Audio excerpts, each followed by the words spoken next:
Good morning, नमस्कार। Times नौ भारत के morning prime time में आप सभी का बहुत बहुत स्वागत है। मैं अमित सिंह और आने वाले आधे घंटे में लगातार हम आपको देश दुनिया की तमाम बड़ी खबरों से रूबरू कराएंगे। वो खबरें भी होंगी जो आपके काम की हैं, साथ ही फेक न्यूज से बचाने वाला हमारा खास सेगमेंट भी आपके लिए होगा। लेकिन सबसे पहले देखिए बुलेटिन में 5 मिनट में 25 बड़ी खबरें। अमेरिका ने समय से पहले अफगानिस्तान को छोड़ दिया है। अमेरिका ने आज की रात अफगानिस्तान में अपना रेस्क्यू ऑपरेशन पूरा कर लिया है। पेंटागन ने सोमवार को ही अपने मिशन एयरलिफ्ट को जल्द खत्म करने की बात कही थी। अमेरिका के जाने के बाद काबुल एयरपोर्ट के बाहर तालिबानियों ने जमकर जश्न मनाया। तालिबानियों ने एयरपोर्ट के बाहर खूब फायरिंग की। दूसरी तरफ अमेरिकी सुरक्षा एजेंसियां लगातार काबुल एयरपोर्ट पर हमले का अलर्ट जारी कर रही हैं। अमेरिकी सैनिकों के लौट जाने के बाद तालिबान को एयर स्ट्राइक का कोई डर नहीं है। ऐसे में हालात और ज्यादा अराजक हो सकते हैं। अमेरिकी एयर स्ट्राइक के सवाल पर सुहेल शाहीन ने कहा कि तालिबान नेतृत्व वाली सरकार 31 अगस्त के बाद अफगानिस्तान में कोई हमला नहीं होने देगी। तालिबानी राज में अफगानिस्तानी मीडिया को कई मुश्किलों का सामना है। तालिबान ने बंदूक के दम पर न्यूज स्टूडियो को कंट्रोल करना शुरू कर दिया है। तालिबानियों ने एंकर से गन पॉइंट पर खबरें पढ़वाई। अफगानिस्तान पर जारी संकट के बीच यूनिसेफ ने कहा कि अफगानिस्तान में करीब 10 लाख बच्चों को मदद की जरूरत है। यूनिसेफ के अफगान प्रतिनिधि ने कहा कि जो इस संकट के जिम्मेदार नहीं हैं, वो इसकी सबसे ज्यादा कीमत चुका रहे हैं। सुकेश चंद्रशेखर से जुड़े मनी लॉन्ड्रिंग के मामले में ईडी ने एक्ट्रेस जैकलिन फर्नांडिस से दिल्ली में सोमवार को पूछताछ की।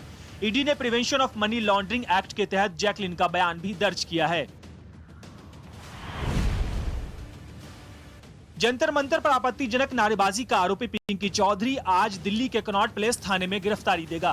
पिंकी चौधरी हिंदू रक्षा दल का राष्ट्रीय अध्यक्ष है। जंतर मंतर पर प्रदर्शन के दौरान भड़काऊ नारे लगाने के बाद से पिंकी चौधरी फरार था। महाराष्ट्र के परिवहन मंत्री और रत्नागिरी के संरक्षक मंत्री अनिल परब को 100 करोड़ की वसूली मामले में ईडी ने नोटिस भेजा है। अनिल परब को आज सुबह 11 बजे ईडी के मुंबई स्थित दफ्तर में हाजिर होने को कहा गया है। ठाणे के असिस्टेंट म्युनिसिपल कमिश्नर कल्पिता पिंपले पर अनाधिकृत फेरी वालों को हटाने के दौरान एक सब्जी वाले ने हमला कर दिया। इस हमले में कल्पिता पिंपले ने अपनी 3 उंगलियां गंवा दी। गुरुग्राम के रेजिडेंशियल सोसाइटी के लोगों ने एक परिवार के खिलाफ पाकिस्तान के समर्थन में नारे लगाने का आरोप लगाया है। लोगों का कहना है कि यह परिवार अपने बच्चे को पाकिस्तान जिंदाबाद का नारा लगाने को कह रहा था। करनाल में किसानों पर हुई लाठीचार्ज के बाद सोमवार को करनाल के घरौंदा में किसान महापंचायत में 3 फैसले लिए गए। किसानों ने लाठीचार्ज के जिम्मेदार अधिकारी पर एक्शन के लिए 6 सितंबर तक का समय दिया है। कार्रवाई नहीं होने पर किसानों ने फिर महापंचायत करने की बात कही है। किसानों पर हुए लाठीचार्ज के मामले में राजनीति भी खूब हो रही है। कांग्रेस डेलीगेशन आज करनाल लाठीचार्ज की NHRC से शिकायत करेगा। वहीं सिर फोड़ने की बात कहने वाले एसडीएम के समर्थन में सीएम खट्टर आ गए हैं। सीएम खट्टर ने कहा है कि एसडीएम के खिलाफ कोई कार्रवाई नहीं होगी। महाराष्ट्र में अनलॉक का दौर जारी है, लेकिन इस बीच धार्मिक स्थलों को खोले जाने की मांग तेज हो गई है। महाराष्ट्र में मंदिर खोलने के लिए बीजेपी आंदोलन कर रही है। सोमवार को अलग अलग शहरों में बीजेपी कार्यकर्ताओं ने प्रदर्शन किया। प्रदर्शन के दौरान मुंबई में बीजेपी नेता राम कदम को पुलिस ने हिरासत में ले लिया। असम में विपक्षी महागठबंधन का टूटना लगभग तय हो गया है, क्योंकि प्रदेश कांग्रेस ने सोमवार को घोषणा की कि उसने बदरुद्दीन अजमल के नेतृत्व वाली AIUDF और बोडो लैंड पीपुल्स फ्रंट के साथ संबंध तोड़ने का फैसला किया है। छत्तीसगढ़ पंजाब के बाद केरल कांग्रेस में भी आंतरिक विवाद शुरू हो गया है। राहुल को खत लिखकर सवाल उठाने पर PS पारसनाथ को बाहर का रास्ता दिखा दिया गया है। चिट्ठी में पारसनाथ ने all India Congress committee general secretary KC Venugopal पर आरोप लगाते हुए कहा था कि जब से वेणुगोपाल ने चार्ज संभाला है, पार्टी में बिखराव नजर आने लगा है। प्रधानमंत्री नरेंद्र मोदी का एक और सपना पूरा होने जा रहा है। दरअसल उनके संसदीय क्षेत्र वाराणसी में गंगा की लहरों पर क्रूज और रोरो सर्विस के बाद अब सी प्लेन उतारने की तैयारी है। अगर सब कुछ ठीक रहा तो दिसंबर में पीएम नरेंद्र मोदी इस प्रोजेक्ट का उद्घाटन कर सकते हैं। दिल्ली सरकार द्वारा बनाए गए मोहल्ला क्लिनिक अब बदले बदले नजर आएंगे। सरकार का दावा है कि ये पहले से ज्यादा आकर्षक और सुविधाजनक होंगे। ये मोहल्ला क्लिनिक पोर्टेबल होंगे, जिन्हें जरूरत पड़ने पर एक जगह से दूसरी जगह शिफ्ट किया जा सकेगा। कोरोना वायरस संक्रमण की दर में कमी आने के बाद कॉलेज और स्कूल खोले जा रहे हैं। इसी कड़ी में नवोदय विद्यालय को भी खोलने को लेकर बड़ा फैसला लिया गया है, जिसके मुताबिक नवोदय विद्यालयों को 50% क्षमता के साथ चरणबद्ध तरीके से आज खोला जाएगा। अगर आप नौकरी करते हैं और आपका भी पीएफ कटता है तो अलर्ट हो जाएं, क्योंकि ईपीएफओ ने अपने नियमों में बड़ा बदलाव किया है। आपके पास अपना ईपीएफओ खाता आधार कार्ड से लिंक करने का आज आखिरी मौका है। अगर आप ऐसा नहीं करते हैं तो भविष्य में भारी नुकसान हो सकता है। मोदी सरकार ने टैक्स पेयर्स को बड़ी राहत दी है। सरकार ने आज और 30 सितंबर को खत्म होने वाली कई योजनाओं की लास्ट डेट बढ़ा दी है। केंद्र सरकार ने विवाद से विश्वास योजना, जीएसटी माफ करने की योजना, लेट फीस माफी योजना, GST return electronic verification code दाखिल करने की आखिरी तारीख बढ़ा दी है। पूरे देश में धूमधाम से श्री कृष्ण जन्माष्टमी मनाई गई। भक्तों ने देर रात तक पूजा करके यह त्योहार मनाया। रात 12 बजे श्री कृष्ण के जन्म के समय पर मंदिरों में की गई भव्य आरती और अभिषेक। जन्माष्टमी के मौके पर गृह मंत्री अमित शाह अहमदाबाद के इस्कॉन मंदिर पहुंचे। रात 12 बजे भगवान के जन्म के समय अमित शाह ने भगवान श्री कृष्ण की आरती और अभिषेक किया। यूपी के सीएम योगी आदित्यनाथ ने भगवान श्री कृष्ण की जन्मभूमि मथुरा से जन्माष्टमी मनाई। राधा कृष्ण की विधिवत पूजा की। सीएम योगी के दौरे के लिए प्रशासन ने की थी खास तैयारी। श्रीनगर के लाल चौक पर भी धूमधाम से जन्माष्टमी का पर्व मनाया गया। भक्तों ने नंदलाल के जन्मोत्सव पर भव्य शोभा यात्रा निकाली।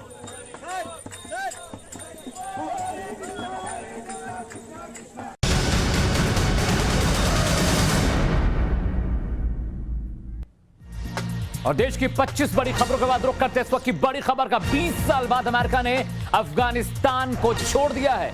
देर रात अमेरिका ने आखिरी विमान से उड़ान भरी। अमेरिका ने डेडलाइन से 24 घंटे पहले ही अफगानिस्तान को छोड़ दिया है। और इसके बाद जब तालिबान को यह पता लगा कि अमेरिका पूरी तरह से अफगानिस्तान से बाहर जा चुका है, उन्होंने फायरिंग करके जश्न मनाया। इस वक्त की बड़ी खबर बता रहा है जो अफगानिस्तान से आ रही है। अफगानिस्तान में अमेरिका ने अपने तय वक्त से 24 घंटे पहले ही अपना आखिरी रेस्क्यू मिशन पूरा किया और अब पूरी तरह से अमेरिका अफगानिस्तान से बाहर हो चुका है। और जैसे ही तालिबान को इस बात का पता चला, इस बात की पुष्टि हुई, तालिबान ने धुआंधार फायरिंग की और इस बात का जश्न मनाया, क्योंकि पिछले 20 सालों से तालिबान यही चाहता था, इसी फिराक में था कि अमेरिका ने तालिबान के खिलाफ जो जंग छेड़ रखी है वो जंग खत्म हो, अमेरिका अफगानिस्तान से वापस जाए। इस वक्त की बड़ी खबर आपको बता रहे हैं, अमेरिका का आखिरी रेस्क्यू मिशन खत्म हो चुका है, जिसके बाद तालिबान ने धुआंधार फायरिंग करके काबुल एयरपोर्ट पर इस बात का जश्न मनाया।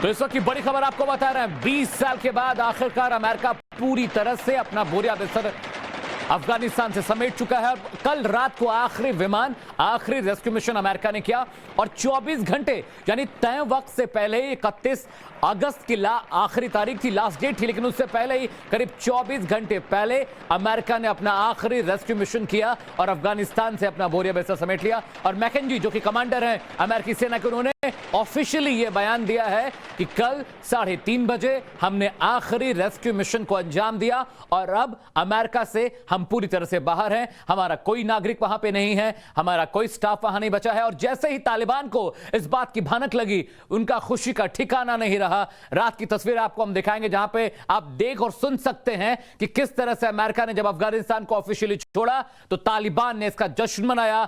हजारों गोलियां दागी गईं और इस बात की तस्दीक ये करता है कि किस तरह से तालिबान डेस्परेट था कि अमेरिका उनकी जमीन से बाहर जाए। एक बार दोबारा आपको तस्वीरें दिखाते हैं किस तरह से तालिबान ने जश्न मनाया, सुनिए।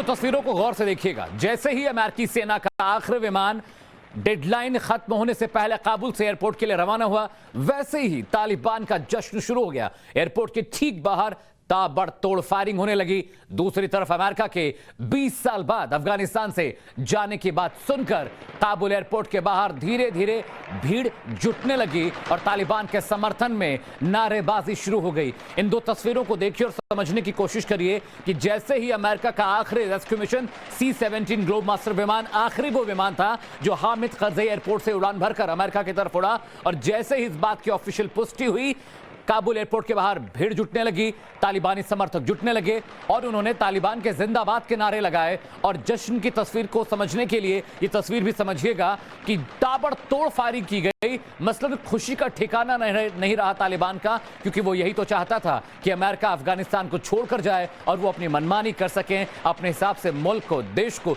सत्ता को, कानून को चला सकें।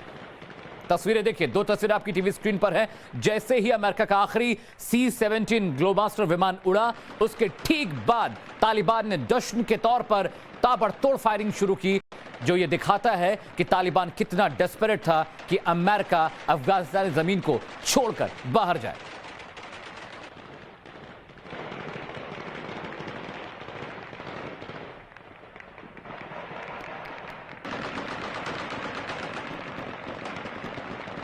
इस वक्त की बड़ी खबर आपको बता रहे हैं, कल रात आखिरी विमान उड़ा है अफगानिस्तान से अमेरिका का, और जो मैकेंजी हैं, जो कि कमांडर हैं अमेरिकन आर्मी के, उन्होंने साफ तौर पर ऑफिशियल पेंटागन के हवाले से ये इस बात की पुष्टि की कि हां, हम अब अफगानिस्तान से बाहर जा चुके हैं। हमारा आखिरी रेस्क्यू मिशन था ग्लोबल C-17 ग्लोब मास्टर विमान से, हमने आखिरी उड़ान भरी है और हम ऑफिशियली अफगानिस्तान से बाहर हैं।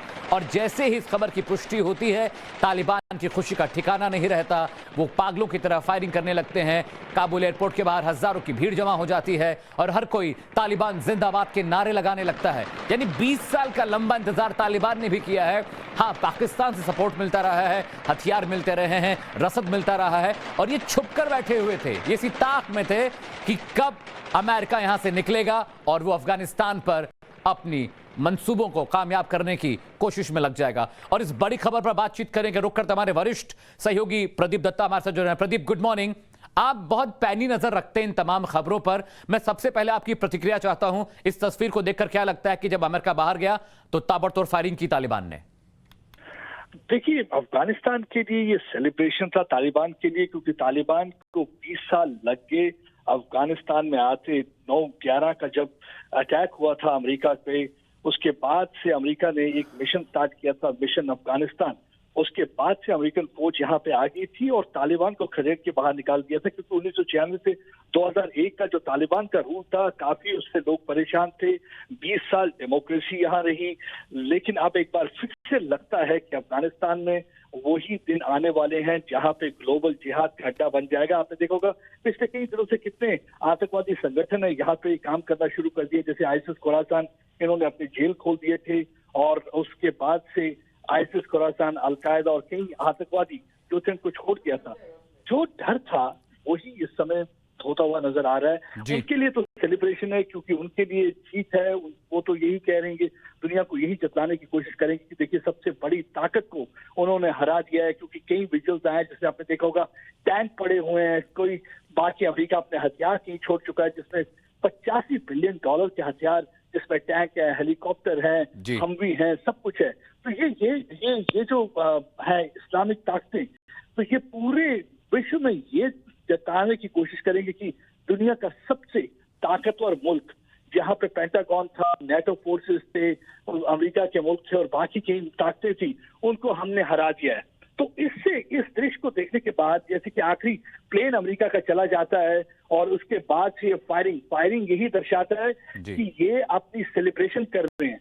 लेकिन बात है, क्या अफगानिस्तान के लोग सेलिब्रेशन कर रहे हैं? बिल्कुल नहीं। अफगानिस्तान के लोग खुश हैं? बिल्कुल नहीं। क्योंकि अफगानिस्तान के लोगों को मालूम है कि आने वाले दिन उनके लिए बहुत मुश्किल होने जा रहे हैं, खासकर औरतों के लिए। क्योंकि आपने देखा होगा कि कल से ही अनाउंसमेंट शुरू हो गई थी कि रेडियो स्टेशन जी पे प्रदीप, कोई बात तो गाना यही है बजाया कि गया। तालिबान तो खुश है, लेकिन क्या अफगानिस्तान की जनता, वहां की आवाम वो खुश है? क्योंकि जो डर था वो साबित हो चुका है। अब हर किसी को सिर्फ अपने जान की फिक्र है। महिलाएं ये सोचती हैं घर से निकले कि न निकले। बहुत बहुत शुक्रिया इस अपडेट के लिए। और आइए अब आपको अफगानिस्तान में अब तक क्या कुछ हुआ है वो एक एलईडी ग्राफिक के जरिए समझाते हैं, ताकि तस्वीर और साफ और क्लियर हो जाए आपके और हमारे जहन में। सबसे पहले काबुल में कब कब क्या हुआ? 16 अगस्त की वो तारीख थी जब अमेरिका ने काबुल एयरपोर्ट पर पहली बार कब्जा किया था। 16 अगस्त की तारीख रेस्क्यू ऑपरेशन की शुरुआत अमेरिका ने की थी, क्योंकि उसको यह पता चल गया था कि अब तालिबान बहुत नुकसान करने वाला है। 26 अगस्त एयरपोर्ट के आसपास आत्मघाती हमले शुरू हो गए थे, फिदायीन इकट्ठा होने लगे थे। 26 अगस्त को ही आतंकी संगठन इस्लामिक स्टेट खुरासन ने इस हमले की जिम्मेदारी ली। उन्होंने कहा कि हां, एयरपोर्ट पर जो हमले हुए हैं वो हमने किए हैं, हमारे फिदायीन थे। 26 अगस्त को ही 170 से ज्यादा लोग उस फिदायीन हमले में मारे गए, क्योंकि 170 से ज्यादा जानी गई थी और करीब 7 धमाके एक के बाद एक हुए थे। 26 अगस्त को ही 13 अमेरिकी सैनिक शहीद हुए थे। वो 13 मरीन कमांडोज जो एयरपोर्ट पर डिप्लॉय किए गए थे वो इस धमाके में मारे गए। 28 अगस्त को क्या हुआ वो आपको बताते हैं। 28 अगस्त की तारीख को अमेरिका ने अपने सैनिकों का बदला लिया। एयर स्ट्राइक की, ड्रोन स्ट्राइक के जरिए उन्होंने उस मास्टरमाइंड को मार गिराया जिसने काबुल एयरपोर्ट पर धमाकों की साजिश रची थी। 28 अगस्त की तारीख अमेरिका ने रॉकेट में शहीद सैनिकों के नाम लिखे। वो रॉकेट जिससे हमला हुआ था उस मास्टरमाइंड को मारने के लिए, उनमें उन सभी 13 सैनिकों के नाम लिखे थे, उनके नाम पर वो बदला लिया गया था। 30 अगस्त को क्या हुआ वो समझिएगा। इस्लामिक स्टेट ने एयरपोर्ट के पास रॉकेट हमले किए और ठीक इसके बाद जो हुआ उसकी तस्वीर आप सब ने देखी थी। 30 अगस्त को अमेरिका के मिसाइल डिफेंस सिस्टम ने हमले नाकाम किए। तालिबान की पूरी कोशिश थी, इस्लामिक स्टेट की पूरी कोशिश थी कि रॉकेट हमलों में नुकसान पहुंचाया जाए, लेकिन उनका जो मिलिट्री डिफेंस सिस्टम था उसने तमाम जो हमले थे उनको नाकाम किया। 14 अप्रैल अफगानिस्तान को अलविदा कहने के बाद क्या क्या हुआ वो समझिएगा। 14 अप्रैल की तारीख को बाइडेन ने किया अमेरिकी सैनिकों को वापसी का ऐलान, कहा कि अब हम इस युद्ध को नहीं लड़ सकते। 20 साल हो गए, हजारों सैनिक तबाह हुए, कई बिलियन डॉलर खर्च हुआ। 14 अप्रैल 1 मई से सितंबर तक अफगानिस्तान छोड़ने का ऐलान किया गया। कहा गया कि यह तारीख है जब हम यहां से बाहर चले जाएंगे। 4 मई को क्या हुआ वो समझिएगा। तालिबान लड़ाकों ने अफगानिस्तान में हमले शुरू कर दिए। वो कॉन्फिडेंट हो गए, तुमको पता था कि अमेरिका कमजोर हो रहा है। 4 मई को दक्षिण हेमलंद प्रांत समेत कम से कम 6 प्रांतों में हमले शुरू हुए। नाटो फोर्सेस और अमेरिकी सेनाओं पर लगातार तालिबान ने अपने हमले तेज कर दिए थे। 4 मई के बाद 15 अगस्त की तारीख होती है। तालिबान के लड़ाके काबुल पहुंचे, क्योंकि उनको पता था कि अमेरिका विड्रॉ करने की कोशिश कर रहा है, तो अच्छा मौका है। 15 अगस्त अफगानिस्तान पर पूरी तरह से कब्जा किया। कहा गया था कि 10 दिन लगेंगे तालिबान को काबुल पहुंचने में, लेकिन वो 1 हफ्ते के भीतर तालिबान पहुंचे, काबुल पहुंचे और सब इलाकों में कब्जा कर लिया। 31 अगस्त की वो तारीख अमेरिका के आखिरी विमान ने काबुल से उड़ान भरी। जो आपको कुछ वक्त पहले बता रहा था कि C-70 ग्लोबमास्टर वो विमान था जब आखिरी बार आखिरी रेस्क्यू मिशन के बाद अमेरिका वहां से बाहर निकला। चलिए रुक करते हैं एक और बड़ी खबर का जो आ रही है आपकी स्क्रीन पर। बहुत जल्द उस ब्रेकिंग न्यूज को दिखाने की कोशिश करेंगे। अमेरिकी राष्ट्रपति जो बाइडेन ने बहुत बड़ा बयान दिया है। उन्होंने कहा कि 20 साल बाद अमेरिका ने अफगानिस्तान छोड़ दिया है। इतिहास के सबसे बड़े लिफ्ट को अंजाम दिया गया, यानी दुनिया का सबसे बड़ा रेस्क्यू मिशन था। 1,20,000 से ज्यादा लोगों को रेस्क्यू किया गया। थोड़ा आंकड़ा देखिएगा, समझिएगा। अमेरिकी सेना को बाइडेन ने शुक्रिया कहा। उन्होंने कहा कि इस वक्त दुनिया का सबसे बड़ा रेस्क्यू मिशन अमेरिका ने चलाया। 1 लाख से ज्यादा लोगों को रेस्क्यू किया गया और इसके लिए उन्होंने अपने अमेरिकी सैनिक को, मरीन्स को धन्यवाद कहा है।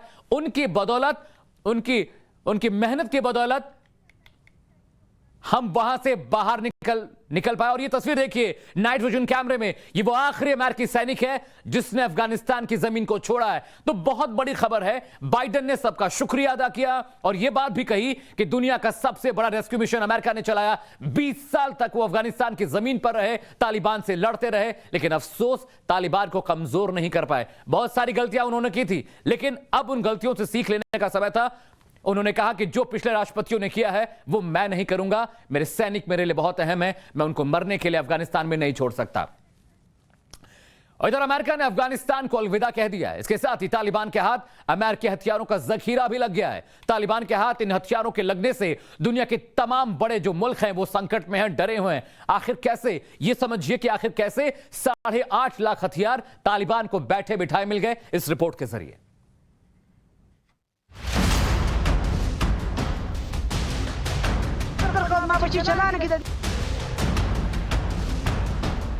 ये अमेरिका के वो हाईटेक हथियार हैं जो अब तालिबान और उसके आतंकवादियों के हाथ लग गए हैं।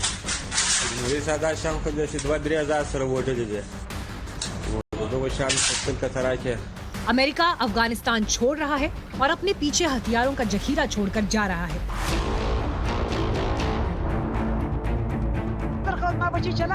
ये हथियार और सैन्य साजो सामान इतने ज्यादा हैं जितना कई बड़े देशों के पास भी नहीं।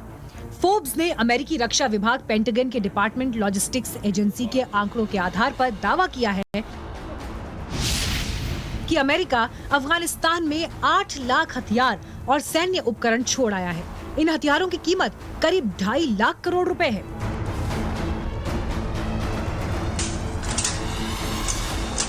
अमेरिका की सेना 31 अगस्त को अफगानिस्तान को छोड़कर वापस जा रही है, लेकिन गैर जिम्मेदार तरीके से इतने हथियार आतंकवादियों के हाथ में छोड़कर।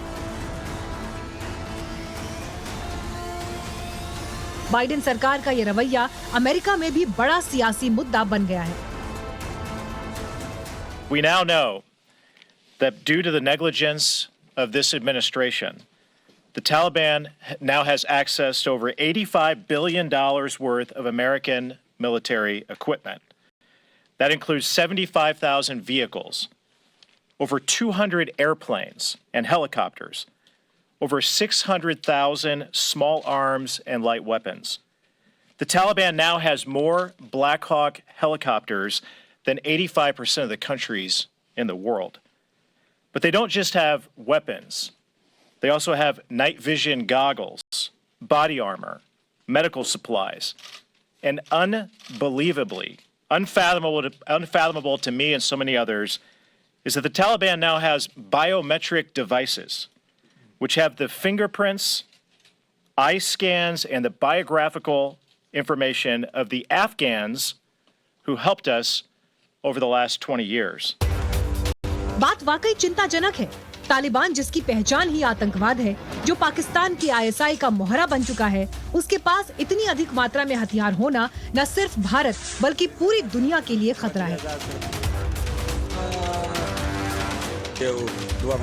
अफगानिस्तान में सोवियत रूस द्वारा स्थापित सरकार के खिलाफ लड़ने के लिए अमेरिका की CIA और ISI और पाकिस्तान आर्मी के साथ मिलकर तालिबान का गठन करवाया।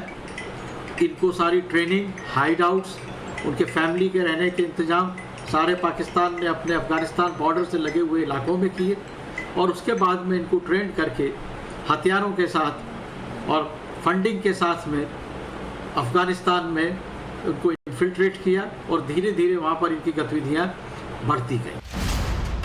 अमेरिकी कांग्रेस के युद्ध के खर्चों पर नजर रखने वाली SIGAR यानी office of the special inspector general for Afghanistan reconstruction के मुताबिक अमेरिका ने $88 अरब यानी करीब 6.5 लाख करोड़ रुपए अफगान सेना की ट्रेनिंग और हथियारों पर खर्च किया। न्यूयॉर्क पोस्ट की एक रिपोर्ट में दावा किया गया है कि 2002 से 2017 तक अमेरिका ने अफगान सेना को $28 अरब यानी करीब 2 लाख करोड़ रुपए की हथियार दिए। एक और रिपोर्ट में इस खर्च को 2001 से 2021 के बीच $35 अरब यानी करीब 2.5 लाख करोड़ से ज्यादा का बताया गया। 2.5 लाख करोड़ के आधुनिक हथियार तालिबान के पास हैं, यानी इसका सीधा मतलब ये है कि ये हथियार पाकिस्तान के पास हैं, क्योंकि पाकिस्तान और तालिबान की मिली भगत जगजाहिर है। आशंका ये है कि तालिबान से ये हथियार मिलने के बाद पाकिस्तान उन्हें कश्मीर में इस्तेमाल कर सकता है। आईसिस के जो है वो भारत में अपना नेटवर्क फैलाए, इसके लिए पाकिस्तान ने उनको लॉजिस्टिक्स दिए और बिना पाकिस्तान बाउंड्री को क्रॉस किए हुए, बॉर्डर को क्रॉस किए हुए ये अफगानिस्तान में नहीं आ सकते थे। पाकिस्तान ने अपने स्लीपर सेल्स को आईसिस के साथ में लिंक किया और जम्मू कश्मीर से लगी बॉर्डर पे इनकी ट्रेनिंग और लॉन्चिंग पैड्स भी हुए और धीरे धीरे इन्होंने अपना नेटवर्क भारत के कुछ अति संवेदनशील प्रांतों में, जिसमें केरल, महाराष्ट्र, गुजरात, बिहार और भी दूसरे प्रांत शामिल हैं, वहाँ पर इनका नेटवर्क का जो डेवलपमेंट होने की कोशिश की गई। हालांकि हम उस पर काबू पाने में कुछ हद तक कामयाब हुए। डर ये है कि सिर्फ पाकिस्तान सरकार ही नहीं बल्कि पाकिस्तानी बुद्धिजीवियों का एक बड़ा वर्ग भी तालिबान के पक्ष में पूरी मजबूती के साथ खड़ा है। और इन हथियारों का मिलना इस बात की तस्दीक है कि तालिबान और खतरनाक होगा और नुकसान पहुंचाएगा। वक्त एक छोटे से ब्रेक का, ब्रेक के बाद आपको मैं दिखाऊंगा 100 बड़ी खबरें फटाफट अंदाज में। जल्द लौटते हैं, साथ रहिएगा।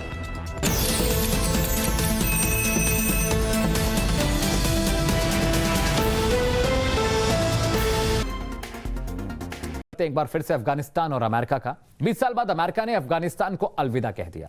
कल देर रात आखिरी अमेरिकी विमान ने उड़ान भरी। इसके साथ ही अमेरिका ने डेडलाइन से पहले यानी 24 घंटे पहले ही काबुल को छोड़ दिया। 20 साल बाद अमेरिका ने अफगानिस्तान छोड़ा। डेडलाइन से पहले अमेरिका ने छोड़ा अफगानिस्तान। अमेरिकी सेना के जाते ही तालिबान का जश्न।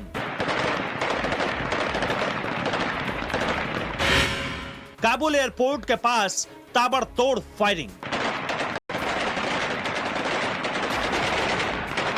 यह तस्वीर काबुल एयरपोर्ट के पास की है। देर रात अमेरिकी सेना की आखिरी फ्लाइट काबुल एयरपोर्ट से उड़ान भरी और इसी के साथ तालिबान का जश्न शुरू हो गया। काबुल एयरपोर्ट के पास ताबड़तोड़ फायरिंग शुरू हो गई। जैसे ही तालिबान को मालूम चला कि अमेरिकी सेना का आखिरी विमान काबुल एयरपोर्ट से रवाना हो चुका है, वैसे ही तालिबान का जश्न शुरू हो गया। हाथों में बंदूक लिए लोग एयरपोर्ट के पास ताबड़तोड़ फायरिंग करने लगे।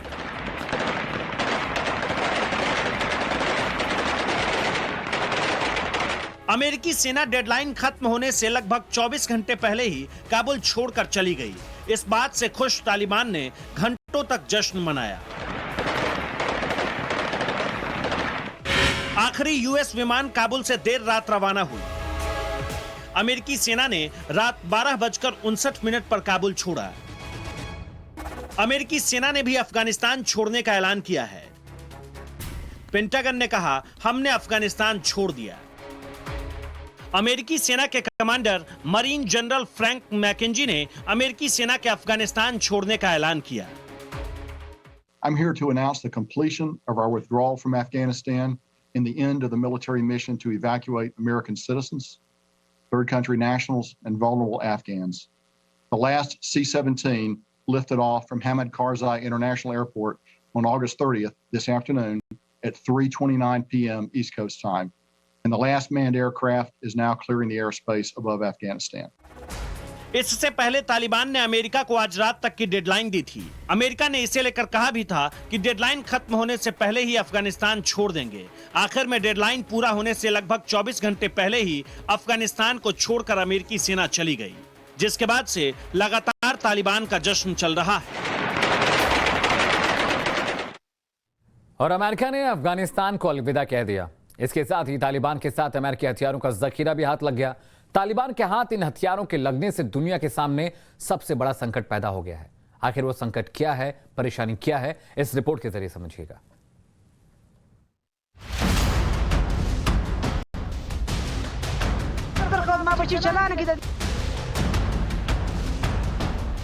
ये अमेरिका के वो हाईटेक हथियार हैं जो अब तालिबान और उसके आतंकवादियों के हाथ लग गए हैं।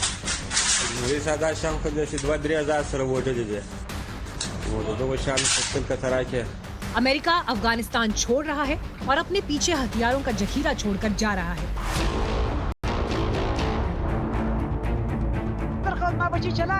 ये हथियार और सैन्य साजो सामान इतने ज्यादा हैं जितना कई बड़े देशों के पास भी नहीं।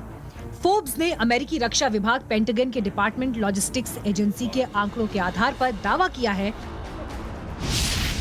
कि अमेरिका अफगानिस्तान में 8 लाख हथियार और सैन्य उपकरण छोड़ आया है। इन हथियारों की कीमत करीब 2.5 लाख करोड़ रुपए है।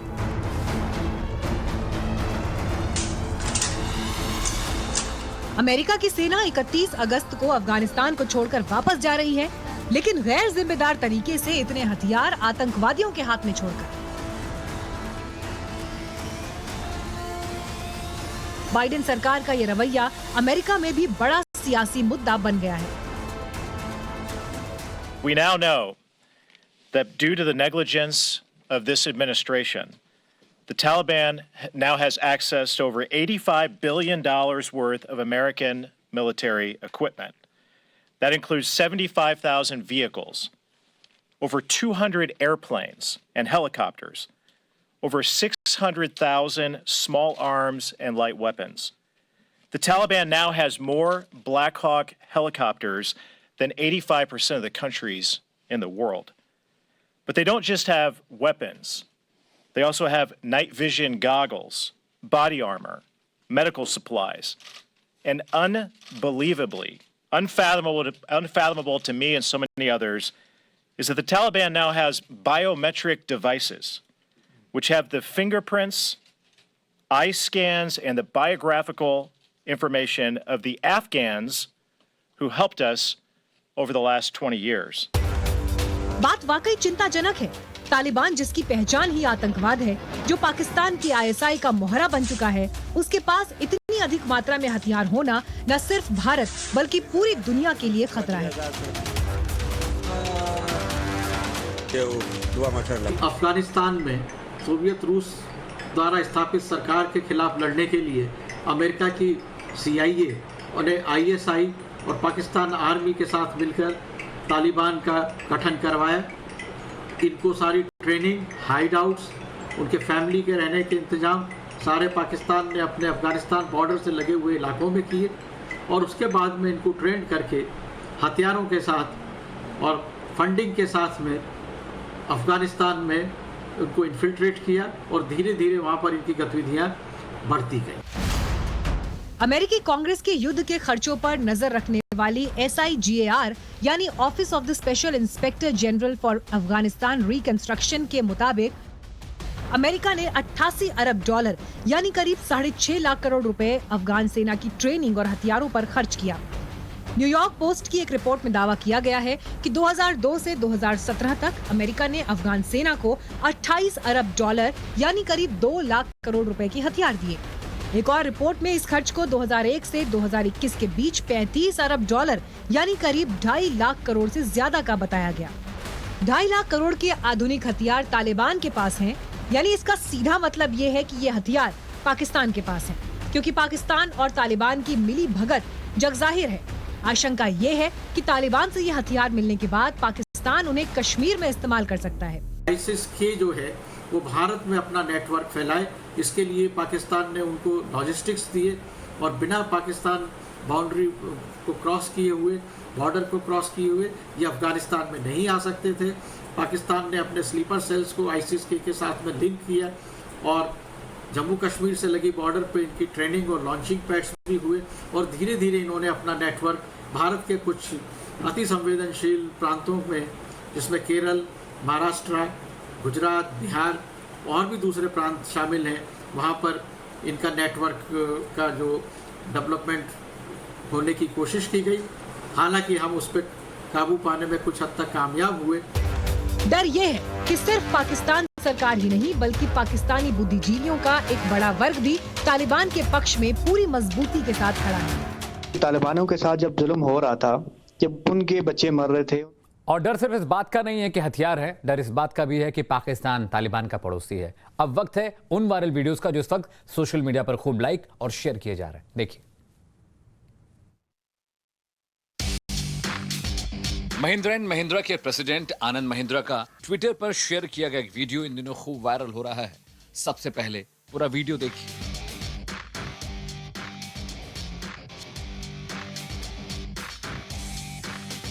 वीडियो में दिख रही बच्ची दरअसल कलरीपयट्टू की स्टूडेंट है। कलरीपयट्टू एक इंडियन मार्शल आर्ट फॉर्म है जिसका कोई सानी नहीं। आनंद महिंद्रा ने यह वीडियो शेयर करते हुए लिखा, क्या आप इस लड़की के फास्ट मूव को चैलेंज कर सकते हैं? क्या आपके अंदर इस लड़की की इतनी तेजी है? आनंद महिंद्रा का शेयर किया गया वीडियो अब सोशल मीडिया पर खूब वायरल हो रहा है। लोग उसे शेयर और लाइक कर रहे हैं।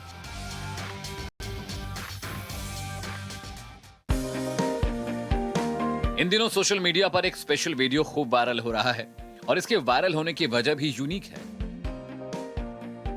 दरअसल एक महिला ने गाय के बच्चे को कार की बैक सीट पर बिठाया और फिर मैकडॉनल्ड्स ले गई। आपने अक्सर कुत्ते और बिल्लियों को अपने मालिक के साथ कार में सफर करते देखा होगा, लेकिन अमेरिका के विस्कॉन्सिन में एक महिला को कार ड्राइव करते देख सब हैरान हो गए, क्योंकि उनकी कार की बैक सीट पर गाय का एक बच्चा बैठा था।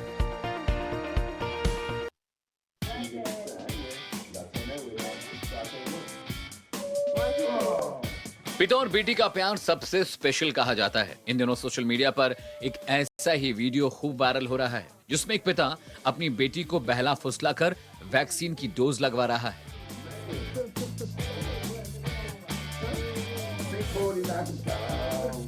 बेटी को वैक्सीन लगवाने में डर ना लगे और दर्द का एहसास ना हो, इसलिए पिता खुद को भी वैक्सीन लगवाने का नाटक करता है और बेटी मासूमियत के साथ पिता को देखकर वैक्सीन लगवाती रहती है। अब हर कोई इस वीडियो को शेयर और लाइक कर रहा है। पिता का ये क्यूट अंदाज देख आप भी उनकी क्यूटनेस पर फिदा हो जाएंगे।